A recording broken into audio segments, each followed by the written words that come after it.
Hey everybody, so I'm the inventor of the Little Jake pickup, as many of you know, and I've also come up with a solution for preamp mounting that I think is of interest to a lot of people, especially those of you who move a lot when you play. So if you've bought your Little Jake from Forest Music, you probably got one of these Altoids Box preamps with it. And these are great, especially considering how inexpensive they are, and they're lightweight. It's easy to get at the battery, and they have a belt clip on the back so that you can put it on your belt. Most people do that. They put it on their left hip, and I make the cables specifically long enough so that they're comfortable to go from the vocal to your left hip and have just enough room for that. Also, these could go just to your mic stand or music stand if there's one right in front of you. In both of those situations, it tethers the bassoon and you to wherever this preamp is plugged into. So it either tethers the bassoon to your belt or it tethers the bassoon to the music stand. Now, I prefer to use the LR Bag's Gigpro preamp anyway. It's a little more expensive. They retail for about $100. There's more control though. There's a phase inverter switch, which depending on your setup, you might like the sound of the phase inverted. And it also has a 2-band EQ and a volume knob so that, like, if you're done playing, you can just quickly turn the volume down. That's generally what I do.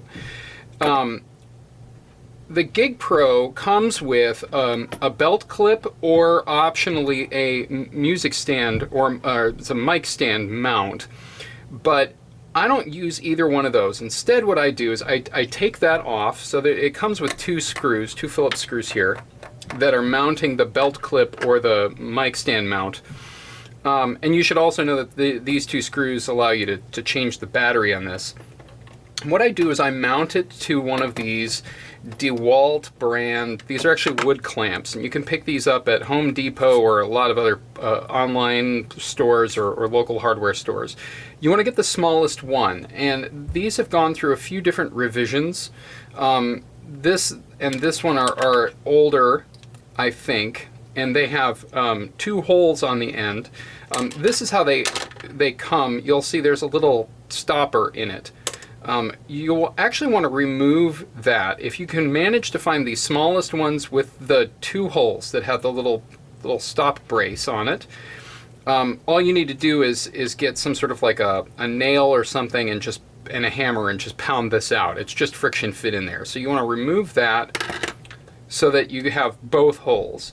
Otherwise, the newer version I think looks like this. You can see it's a little bit bigger, and the coloring is a little different on the brand, right? It's the branding is done a little bit differently on these.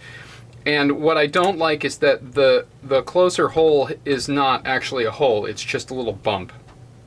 And I wish that this were actually a hole, because I used the hole that's there, not the one that's on the end. But if this is all that you can find, you can still use one of these.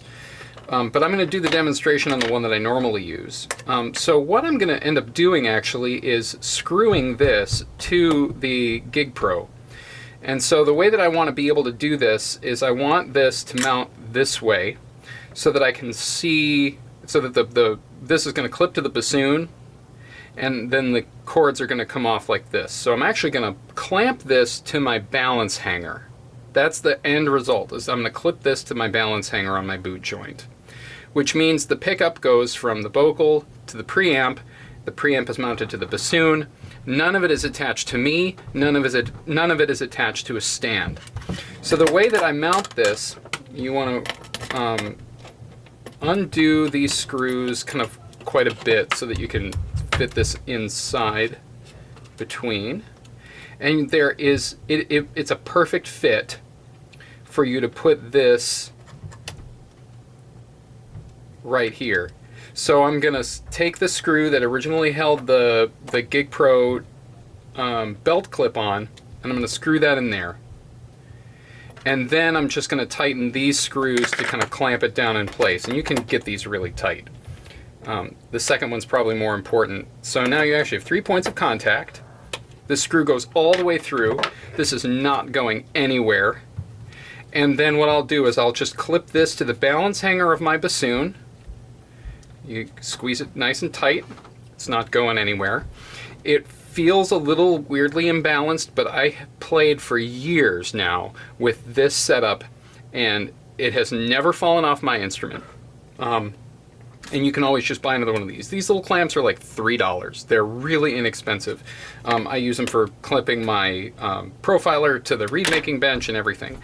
So that's what I do. With the newer one, with this one, you can still get one, you can still get the hole through one of these, you know, the screw through one of these holes. But ideally you want to move this as far over as you can. I think I actually got this in the wrong hole, because I want to put it, yeah, I want to put it all the way over just to get it closer to the instrument, just to, you know, center of gravity and all that. All right, I hope that that's useful information. It's an upgrade to the preamp and an upgrade to how you're mounting it all on your instrument. If you come up with a solution with the Altoids box, it's probably going to be very similar. You just have to find a way to screw it into the box, and you want it so that it would go like this. So you just find a way to use this hole or both holes to screw into the box. All right. Happy electric bassoon playing.